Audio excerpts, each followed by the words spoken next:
नमस्कार, आप सभी का स्वागत है एनडीटीवी राजस्थान पर और मैं हूं आपके साथ शुभेंदु सिंह।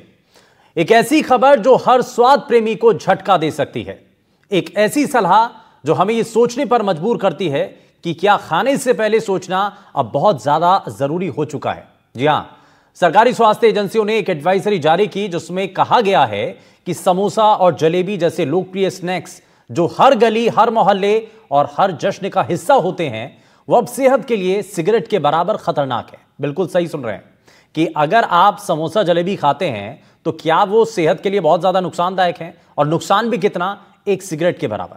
तो क्या हम अपने बचपन के पसंदीदा स्नैक्स के लिए अपने भविष्य के साथ खिलवाड़ कर रहे हैं?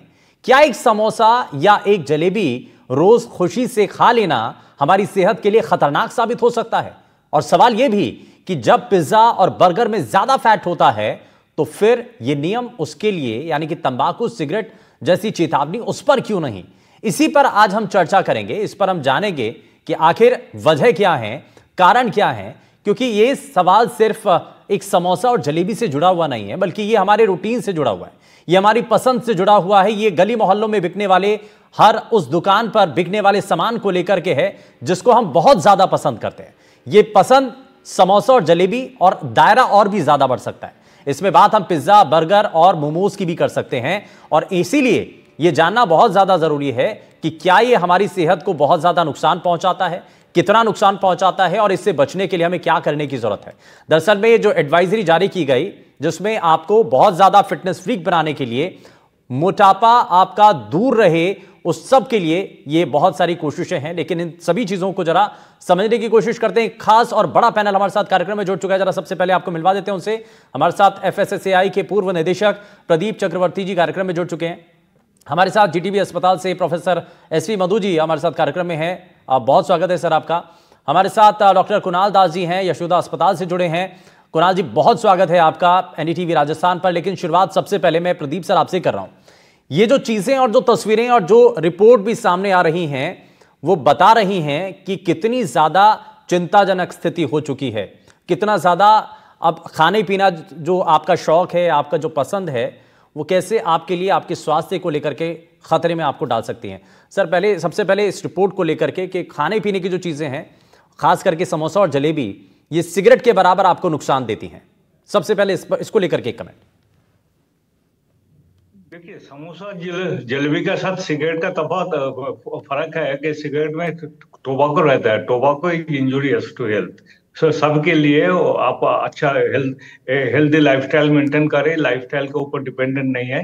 ये इंडिविजुअली खतरनाक है, बट समोसा और ये जो जलेबी है, इसमें एक्चुअली जैसे समोसा में काफी फैट रहता है, ट्रांस फैट भी होता है, क्योंकि एक ही तेल बार बार यूज भी करते हैं, इसीलिए उसमें ट्रांस फैट भी बन जाता है। Trans fat is bad for health, उसमें डायबिटीज और काफी सारी डिजीज आता है। बट ये जो जलेबी जो है, जलेबी में क्या है, शुगर है काफी। तो हमारा एफएसएसआई में एक कैटेगरी है high fat salt sugar foods. तो इसके लिए एक्चुअली हम लोग काफी रिसर्च भी किया है, सर्वे भी किया है। एक्चुअली 2009 में जयपुर का उदय फाउंडेशन बोल के एक एनजीओ है, ये लोग एक्चुअली दिल्ली हाई कोर्ट में एक पीआईएल दाखिल किया था। उसमें उसका यही मकसद था कि एक गाइडलाइंस होना चाहिए कि इसमें जो availability of safe food among school children, वो पीआईएल था, और उसको मैं उस टाइम में मैं ही डायरेक्टर अब था। लोगों के मन में सर एक सवाल उठता है कि ये समोसा जलेबी तक हम इस दायरे को सीमित क्यों करें? डीप फ्राई की बात आपने सही कही कि डीप फ्राई से और खास करके मोटापे से बचने के लिए ये निर्देश है। लेकिन सर, पिज्जा, बर्गर, मोमोज, इस पर पहल कब होगी, और इनको लेकर के क्या चिंता नहीं होनी चाहिए? क्या ये हाँ हाँ, बोलिए। हाँ, क्या ये फायदेमंद है? क्या ये नुकसान नहीं पहुंचाएंगे क्या? नहीं, पिज्जा बर्गर भी उतना अनहेल्दी है, बट पिज्जा में जैसे आप जैसे जैसे बताएगा ऐसे वो लोग बनाएगा। अगर वो हेल्दी इंग्रेडिएंट्स देगा तो वो हेल्दी उतना अनहेल्दी नहीं होगा। उसमें सैचुरेटेड फैट उसमें भी होता है, और बर्गर में भी सैचुरेटेड फैट होता है, बट बर्गर में प्रोटीन वेजिटेबल्स भी होता है। बट इसमें समोसा में तो प्रोटीन वेजिटेबल्स कुछ होता ही नहीं, और जलेबी में नहीं, सिर्फ शुगर है। और हमारा एनआईएन आईसीएमआर का गाइडलाइंस का मुताबिक एक्चुअली आपका sugar intake should not be more than 25 grams per day. और ऑयल भी जो है वो 30 ग्राम से ज्यादा नहीं होना चाहिए, 6 टीस्पून ये ऑयल, और 5 चम्मच ये शुगर, उससे ज्यादा नहीं होना चाहिए। लेकिन सर जो पिज्ज़ा क्योंकि का जो डो बनता है वो मैदा का बनता है, और ये कहा जाता है कि हमारी जो आते हैं उसमें सबसे ज़्यादा अगर कुछ चीज़ नुकसान पहुंचाती है तो मैदे की जो प्रोडक्ट है या उससे बनने वाली जो चीज़ें हैं वो सबसे ज़्यादा नुकसान पहुंचाती हैं। तो जानना नहीं, यही है। पिज्जा और हाँ। हाँ हाँ बोलिए, पिज्जा और बर्गर भी उतना ही अनहेल्दी है जितना ये समोसा और ये है, बट इसमें ऑयल फैट कंटेंट उतना ज्यादा नहीं होता है जितना इसमें समोसा में होता है, और शुगर जितना ये मतलब आप इसमें ये कह रहे हैं कि जलेबी में डीप फ्राई वाली जो चीज़ें हैं, यानी कि इसको तला नहीं जाता है, इसलिए ये उस लिहाज से थोड़ा सा नुकसान कम देता है, लेकिन आपके हाँ स्वास्थ्य के लिए नुकसानदायक उतना ही है, बल्कि इससे ज़्यादा ही हो सकता है। हाँ क्यों सर? हाँ, सही, उतना ही ये ऑल आर अनहेल्दी एक्चुअली ये, बट आपको तो कैलोरी भी चाहिए ना, तो हाँ। कैलोरी भी चाहिए, और आपका कैलोरी इंटेक जो है दिन में, हम लोग ये स्वस्थ आदमी के लिए 2000 कैलोरी चाहिए। और जो वेट मैनेजमेंट करता है, हमारे एफएसएसए में एक रेगुलेशंस भी है, वेट मैनेजमेंट जो है, वेट मैनेजमेंट के लिए 850 टू 1200 कैलोरी चाहिए डेली। ठीक और है। और वेट रिडक्शन के लिए 450 कैलोरी से 800 कैलोरी तक होना चाहिए। तो ये कैलोरी भी चाहिए और न्यूट्रिशन भी चाहिए, बट ये सब ट्रांस फैट और ये जो सैचुरेटेड फैट, शुगर, ये कम होना चाहिए। High fat salt sugar food actually बहुत कम होना चाहिए, लेकिन लेकिन बट उसमें मीज़र ऑकेशनलिटी कैसे ले होगा? सकते हैं। ठीक है, मैं थोड़ा सा आगे बढ़ता हूं, मैं एसवी मधु सर को भी जोड़ रहा हूं, लेकिन सर मैं वापस लौटूंगा प्रदीप सर, तो आपसे यही जानने की कोशिश होगी कि हमने समोसे और जलेबी पर तो बोर्ड लगा दिया कि इसमें कितना फैट है या कितना इसमें चीनी है, ये सब कुछ मेंशन करना होगा, लेकिन एक पिज्ज़ा जो बन रहा है, एक बर्गर जो बन रहा है, या एक मोमोज जो तैयार हो रहा है, उसमें कितना फैट है, कितनी कैलोरीज हैं ना, क्या क्या चीज़ें हैं, वो सब कुछ क्या आप मेंशन किया जाएगा, और अलग से उसमें बताया जाएगा कि कितना इससे फैट गेन होगा, है ना, कितनी कैलोरीज इसमें होंगी। क्यों नहीं उस पर भी नजर है ना? मेरा सवाल ये, मैं वापस लौटूंगा सर, लेकिन एसपी मधु सर को मैं जोड़ रहा हूं। सर आज के समय में हम ये देख रहे हैं मधु सर कि बहुत सारे जो पेशेंट हैं वो मोटापे की वजह से, ओबेसिटी की वजह से वो डायबिटिक पेशेंट हो जाते हैं, कन्वर्ट हो जाते हैं। तो ये जो खाना पीना है, जो हमारा लाइफस्टाइल है, ये हमें एक मरीज के तौर पर बनाता जा रहा है। इसी तरीके से देखें इसे। सारे मोटापा, डायबिटीज और हार्ट डिजीज तीनों को हम लाइफस्टाइल डिसऑर्डर ही कहते हैं, और बढ़ती हुई मोटापा इसका मुख्य कारण है। और मोटापा से रोकथाम करना बहुत आवश्यक है डायबिटीज को रोकने के लिए और उसके दुष्प्रभाव को रोकने के लिए। मेरे ख्याल से ये जो ऑर्डर जो आया है, ये सर्कुलर जो निकला है, वो इसी पे एक्चुअली एम्फसाइज करने की कोशिश कर रहा है कि कुछ ऐसे नुकसानदायक फूड्स, जिसका उन्होंने एक उदाहरण पे के तौर पर जलेबी और समोसा कहा, तो हमें उससे बचना चाहिए। उससे एक स्ट्रॉन्ग मैसेज जाता है कि कोई भी फूड हो, जो तली हुई फूड हो और रिपीटेडली डीप फ्राई हो, या हाई कैलोरी फूड और high dense calorie dense food जिसको कहते हैं, वो अगर लेंगे और बराबर लेते जाएंगे, not may not be every day but even on a regular basis, तो उससे हमें नुकसान पहुंचा जा सकता है। और जहां और बीमारियां आगे जाके मोटापा, डायबिटीज, हार्ट डिजीज और डेंटल केरीज भी आ सकती है जलेबी के साथ। तो ये सब बीमारियां लगने की संभावना है, और क्योंकि हमारे कंट्री में ऑलरेडी एपिडेमिक प्रोपोर्शन में फैल चुकी हैं, तो उसका रोकथाम करना आवश्यक है। और मेरे ख्याल से ये उस नज़रिए से देखें तो ये बड़ा अच्छा एक पहल है। और आपके बात जहाँ तक पिज़्ज़ा हर एक में लगना चाहिए, लेकिन मेरे ख्याल से उसका वजह ये भी है कि जलेबी और समोसा इतना वाइड स्प्रेड यूज़ है हमारे कंट्री में, और कहीं भी चले जाओ आपको ये मिलेगा। तो अगर ये इसके थ्रू मैसेज हम स्टार्ट करें तो मेरे ख्याल से बहुत बढ़िया पहल होगी। और बाकी न्यूट्रिशन कंटेंट के बारे में तो अभी आपको एफएसएस से जो एक्सपर्ट हैं उन्होंने समझा ही दिया है। ट्रांस फैट्स भी होते हैं इसके अंदर, डीप फ्राई होने से और नुकसान है। मैदा ही नहीं, एनी प्रोसेस्ड फ्लोर, इसमें मैदा भी होता है वैसे इन चीज़ों में, बट अगर मैदा ना भी हो नाम के वास्ते, but if any floor is processed और रिफाइंड, तो उसका नुकसान उतना ही पड़ता है। और फ्री शुगर्स जहाँ जलेबी में पाई जाती हैं वो तो नुकसान करेगा ही। और उसमें, और जैसे उन्होंने जिक्र किया, प्रोटीन तो खास होता ही नहीं है इनमें। पिज्ज़ा में कम से कम कुछ प्रोटीन मिल जाता है, इसमें वो भी नहीं होता। सो ये सारे फैक्टर्स देखते हुए, और हम एक तरह से समोसा को इंडियन पिज़्ज़ा भी कहते हैं, और बढ़ती हुई संख्या जो मोटापा और डायबिटीज को देखते हुए मुझे लगता है कि ये अच्छी पहल है और इसके स्ट्रॉन्ग मैसेज जाएगा। और हाँ, बाकी जो फैटी फूड्स हैं उसमें भी डेफिनेटली रेगुलेशन लगना जंक चाहिए। फूड को लेकर के भी नज़र बनाने की ज़रूरत है। मैं वापस आता हूं सर, लेकिन इस बीच हमारे साथ डाइटिशियन डॉक्टर भावना जी भी हमारे साथ कार्यक्रम में हैं। भावना जी, बहुत स्वागत है आपका एनडीटीवी पर। मैं लेकिन मधु सर एक चीज़ और आपसे ये समझ रहा हूँ कि हम जैसे जलेबी की बात कर रहे हैं तो मीठा और अमूमन घरों के अंदर भी चीनी का इस्तेमाल होता है। बहुत सारे लोग जो कि चीनी की खपत को लेकर के इस रिपोर्ट के बाद से बहुत हैरान भी हैं और उनके बहुत ज़्यादा कॉन्शियस भी हैं कि कैसे कम किया जाए। तो कितना खतरनाक है, और चीनी क्या डेली बेसिस में जो लोग घर में अगर दूध में भी चीनी डाल करके पी रहे हैं, है ना, या दूसरे और चीज़ों में भी इस्तेमाल हो रहा है, रोज़ मीठा खा रहे हैं, तो उनके लिए क्या हिदायत है? किस मात्रा तक चीनी का सेवन करना ठीक है और उसके बाद जो है खतरनाक हो जाएगा? अभी पिछले एक्सपर्ट ने भी ये बताया था कि ये करीब करीब ऑन एवरेज एडल्ट के लिए वो आईसीएमआर भी कहती है, डब्ल्यूएचओ भी कहती है कि करीब करीब 25 ग्राम या 5 चम्मच या 6 चम्मच चीनी 24 घंटे में इस्तेमाल करें। ये भी कहा जाता है कि 5% आपकी कैलोरीज के आसपास ऑप्टिमम है, 10% कभी भी क्रॉस नहीं करना चाहिए। तो ये तो जनरल बात है। और अगर आप डायबिटिक पेशेंट ऑलरेडी हो चुके हैं तो फिर तो अब जितना फ्री शुगर खाएंगे उतना ही आपका ब्लड ग्लूकोज लेवल बढ़ता चला जाएगा, तो आपको विशेष ध्यान रखना पड़ेगा। तो in a general sense also free sugars जो है, कार्बोहाइड्रेट कंटेंट तो चलो आप अगर मान लो 40-50% आपके डाइट का लेते भी हैं, उसमें आमतौर पे ये कहा जाता है, और आप अभी डाइटिशियन जो मैडम बैठी हैं वो भी शायद और विस्तार से बताएंगी, फ्री शुगर्स जो हैं डेफिनेटली हम रेस्ट्रिक्ट करते हैं, और जिस हद तक करना चाहिए वो मैंने अभी बता दिया। और जलेबी में खासकर आप देखोगे 100 ग्राम अगर जलेबी खा लो तो करीब करीब 450 कैलोरी उसी से मिल जाते हैं, और मोस्ट ऑफ द कैलोरी जो है फैट और कार्बोहाइड्रेट से मिलते हैं, और most of the carbohydrate free sugar है। तो ये तो डेडली कॉम्बिनेशन है। और अगर हम रेगुलर बेसिस पे लेते हैं, कई जगह देखा गया कि डेली बेसिस पे भी जलेबी खाई जाती है, तो उससे काफ़ी नुकसान होगा। इसलिए हमें एक नियमित मात्रा में ही लेना है, और कभी कभी अकेजनली ले लिया एज अ डेजर्ट, कभी कभी खा लिया तो ठीक है, but as a general habit. और ये भी देखा गया कि ऐसे फूड्स खाते वक्त सेटाइटी कम होती है और खाने की इच्छा होती है, तो एक जलेबी पे रुकता नहीं आदमी।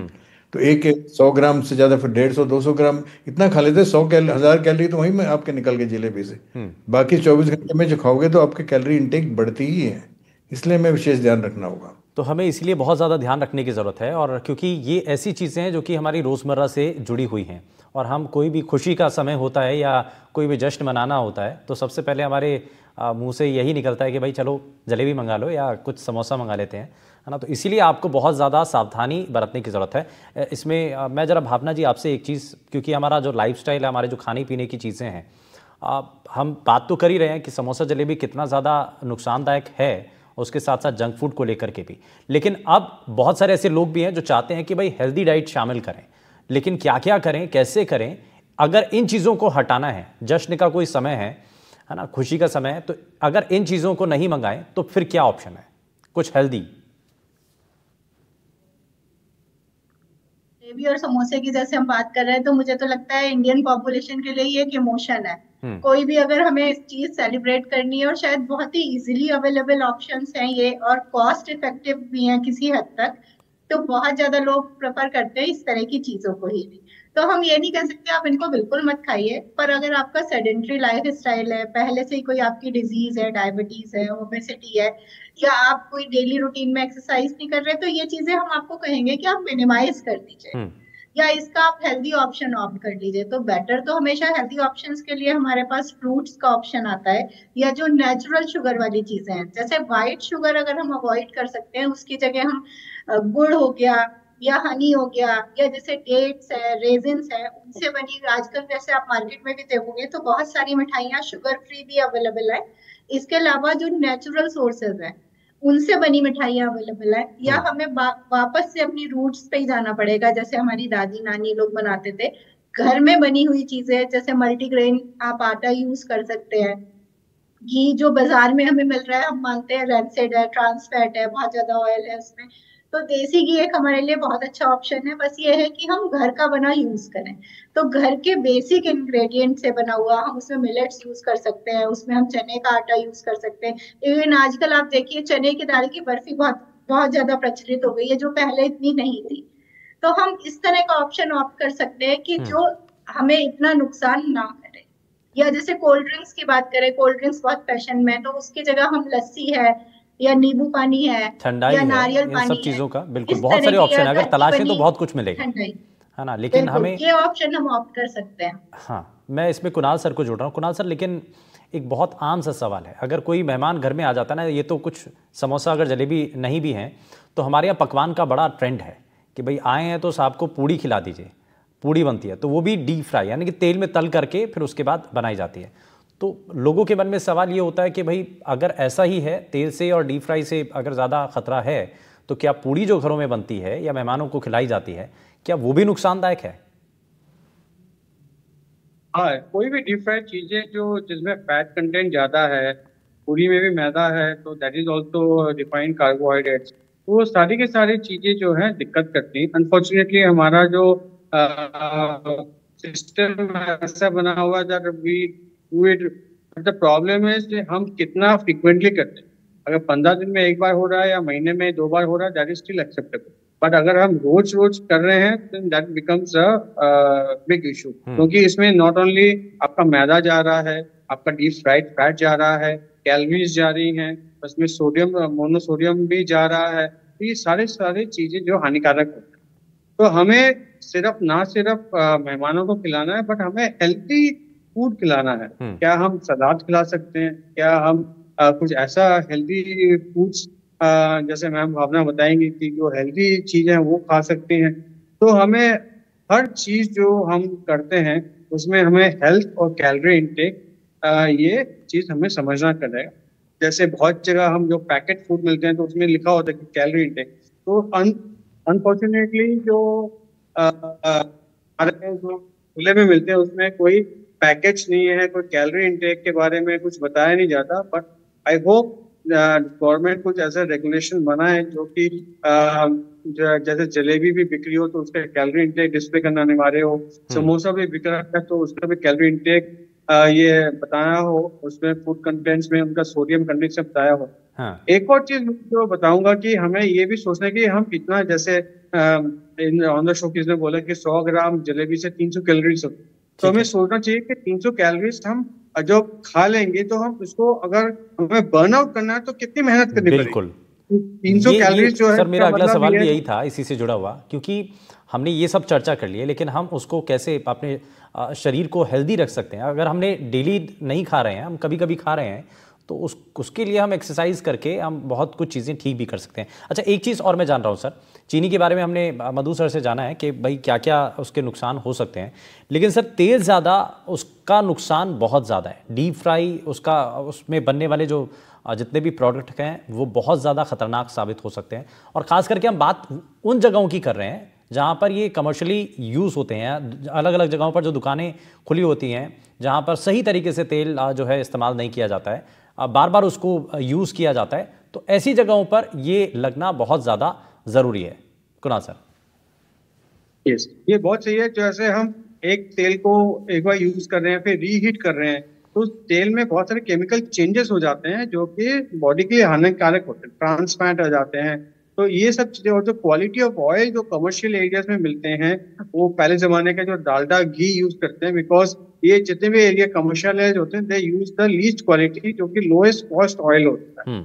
जो हम घर में यूज करते हैं शायद ऑलिव ऑयल यूज करेंगे या पाम ऑयल यूज करेंगे या सेफोला ऑयल यूज करेंगे, तो those quality of oil is much higher. ये जहां तक ये यूज करते हैं ये सैचुरेटेड होते हैं, घी यूज करते हैं या डालडा यूज करते हैं जो पहले जमाने में आता था, जो कि सॉलिड होता था, उसको गला के देन यूज करते हैं। तो that quality of oil is very bad. ये हार्ट पर बहुत ज्यादा नुकसान देते हैं। सर इसका नुकसान क्या क्या होगा? ये सबसे पहले हार्ट को नुकसान पहुंचाएंगे, क्या करेंगे? सबसे पहले तो ये पेट में जाता है तो पेट को ही नुकसान पहुंचाती है, क्योंकि जो भी फैट ऐसी चीजें होती हैं खाना खाने में, डाइजेशन में बॉडी को ज्यादा जोर लगाना पड़ता है, ज्यादा एसिड करना पड़ता है, तो ये पेट में अल्सर्स करती हैं, गैस्ट्राइटिस करती हैं। बहुत आपने सुना होगा कि बहुत लोग पूरी खाने के बाद पेट फूल जाता है, डाइजेशन में गैस्ट्रोपेरेसिस हो जाता है। तो डाइजेस्ट करने में बॉडी के एंजाइम्स को ज्यादा मेहनत करनी पड़ती है। पहली चीज तो ये है। सेकेंड चीज, ये एब्जॉर्ब होकर लिवर में गया तो लिवर फैटी हो गया, फिर ये एब्जॉर्ब होके जितने भी हमारे हार्ट की धमनीज हैं या पूरे बॉडी की धमनीज में, वहां पे आर्थरोस्क्लेरोसिस कर देते हैं। ये जो सॉलिड फैट होता है वो आर्टरीज में भी जाके सॉलिड बन के सॉलिड प्लाक्स बनती हैं, और फ्यूचर में जब वो प्लाक्स छूटती है तो हार्ट अटैक आता है। तो ये सब चीजें हमें देखनी पड़ेंगी, और ये चीजें फैटी लीवर को करती है। आज के डेट में हम अपने ओपीडीज में देख रहे हैं कि फैटी लीवर भी आपके जैसे शराबियों का लीवर हो जाता है, वैसे ही नेफेल्ड या मैसेल्ड करके एंटिटी है, वो धीरे धीरे मैश और सिरोसिस में कर रही है। मतलब ये फैट जब लीवर में जमा हो जाता है, लीवर को डैमेज करता है। ये उसी तरह से डैमेज करता है जैसे कि एक शराबियों के लीवर को करता है। तो वो भी सिरोसिस को उत्पन्न करता है, सिरोसिस से ये कैंसर तक पहुंच सकता है। तो इसके जो कॉम्प्लिकेशन है ये बहुत ज्यादा डरावने हैं एंड लाइफ थ्रेटनिंग बन सकते हैं। ये बहुत बड़ी बात है सर, और आप बिल्कुल सही कह रहे हैं, क्योंकि ये उन लोगों के लिए बहुत ज़्यादा ज़रूरी है जो कहते हैं कि भाई हमने तो कभी शराब को हाथ नहीं लगाया, लेकिन हमें ये बीमारी कैसे हो गई। तो ये उसके अलग अलग रूप हैं, अलग अलग तरीके हैं, जिस वजह से उसी तरीके की बीमारियां आपको हो सकती हैं। मैं थोड़ा सा आगे बढ़ते हुए प्रदीप जी को इसमें जोड़ रहा हूँ। प्रदीप सर, अब बताइए कि ये डीप फ्राई ठीक है, ये समोसा और जलेबी को लेकर के तो कंट्रोल करना बहुत ज़्यादा ज़रूरी है, लेकिन अब आगे हम ये पिज़्ज़ा, बर्गर, मोमोज, इन पर कब आएंगे और इनको लेकर के हमारी जो कंसर्न है वो कब जागेगी? देखिए, समोसा जलेबी एक्चुअली हम लोग फ्रिक्वेंटली यूज करते हैं, तो इसको पोर्शन साइज कम करके, जैसे हम जब खाते हैं एक साथ में 3 समोसा खा लेते हैं, तो एक समोसा में 11.8 ग्राम्स ऑन एन एवरेज और 12 ग्राम्स ऑयल रहता है। तो अगर आप 3 खा लिया तो 30 ग्राम से ज्यादा ऑयल खा लिया। तो इससे अच्छा है एक्चुअली, अगर ये इसमें थोड़ा रेस्ट्रिक्शंस होगा। गवर्नमेंट का आइडिया ये है कि इसमें थोड़ा रेस्ट्रिक्ट हो जाएगा, 3 समोसा का जगह में लोग 1 समोसा खाएगा, और ये फ्रीक्वेंटली पोर्शन साइज कम करना है, और इसको फ्रीक्वेंटली नहीं खाना चाहिए। जब इच्छा होगा समोसा खाइए, जलेबी भी थोड़ा कम करके खाइए, पोर्शन साइज कम कीजिए। बट ऐसे तो वो पिज्जा बर्गर में भी वैसा ही है, उसको भी ज्यादा नहीं खाना चाहिए। बट पिज्जा बर्गर में एक एडवांटेज है, उसमें प्रोटीन और वेजिटेबल्स भी देता है, बट इसमें तो कुछ प्रोटीन वेजिटेबल्स कुछ है ही नहीं। ठीक है, यानी कि पहली चीज तो यही कि आप डेली बेसिस पर ना खाएं। अगर आप कभी कभी खा रहे हैं तो उस वक्त आपको थोड़ा सा नियंत्रित होकर के खाना है। ऐसा नहीं कि बहुत ज़्यादा पसंद है या आपको अच्छा लगता है तो आप एक बार में ज़्यादा चीज़ें खाने लगे, तो उससे बहुत नुकसान होने की संभावना होती है। लेकिन अब खा लिया तो उसके बाद कैसे आप अपने शरीर को कंट्रोल कर सकते हैं, मैं भावना जी को जानूंगा। भावना जी, इसके बारे में बताइए कि अब बहुत सारी चीज़ें अगर हमने खा ली हैं तो अब नेक्स्ट डे हमें और थोड़ा सा अपने शरीर को रिलैक्स देने के लिए क्या करने की ज़रूरत है? हमें मॉर्निंग से ही शुरुआत करनी चाहिए, क्या क्या करनी चाहिए? फ्रूट खाना चाहिए, उसके बाद हमें हमारी डाइट कैसी होनी चाहिए फिर? बिल्कुल, अगर हमने एक दिन अपनी पसंद की चीजें खा भी ली हैं तो हमें इतना गिल्टी में नहीं आना चाहिए, लेकिन उसके आगे हमें अपना बैलेंस डाइट पे आ जाना चाहिए। तो एक तो काम हम ये कर सकते हैं कि बॉडी को डिटॉक्स करने के लिए हम डिफरेंट तरीके के पानी यूज कर सकते हैं। तो जैसे एक बहुत ही कॉमन सा है कि आप पानी में खीरा डाल दीजिए, दालचीनी डाल दीजिए और कोई फ्रूट डाल दीजिए, उसको 4-5 घंटे रखने के बाद पूरे दिन में वही पानी आपको कंज्यूम करना है। इसके अलावा एक बहुत ही सिंपल सा है कि आप अजवाइन वाटर होता है, जैसे अजवाइन, जीरा और सौंफ डाल के उसको उबाल लीजिए, और जब भी आपको पानी पीना है या खाना खाने के आगे पीछे आप वही वाला पानी पीजिए, ताकि जो एक्स्ट्रा हमारा फैट डिपॉजिट हो रहा है वो। तो ये मुझे लगता है क्योंकि ये बहुत महत्वपूर्ण चीजें हैं कि आपके खाने पीने से जुड़ी हुई, आपकी पसंद से जुड़ी हुई चीजें हैं जो आपको कितना ज़्यादा नुकसान पहुंचा सकती है। और हमारी कोशिश यही थी कि इसी से जुड़ी हुई जो महत्वपूर्ण जानकारियां हैं, कैसे इसको कम किया जाए, मोटापे से कैसे दूर रहा जाए, कैसे अपनी स्वास्थ्य को बेहतर किया जाए, ये हमारी कोशिश थी। बहुत शुक्रिया हमारे सभी खास मेहमानों का कार्यक्रम में शामिल होने के लिए, अपना कीमती समय देने के लिए। लेकिन समोसा जलेबी आपको अगर पसंद है तो कभी कभी खाना तो ठीक है, लेकिन रेगुलर खा रहे हैं तो ये बहुत चिंता की बात है। रुक रहे एक छोटे से ब्रेक के लिए, आप कहीं मत जाइएगा, बने रहिए एनडीटीवी राजस्थान के साथ। नमस्कार।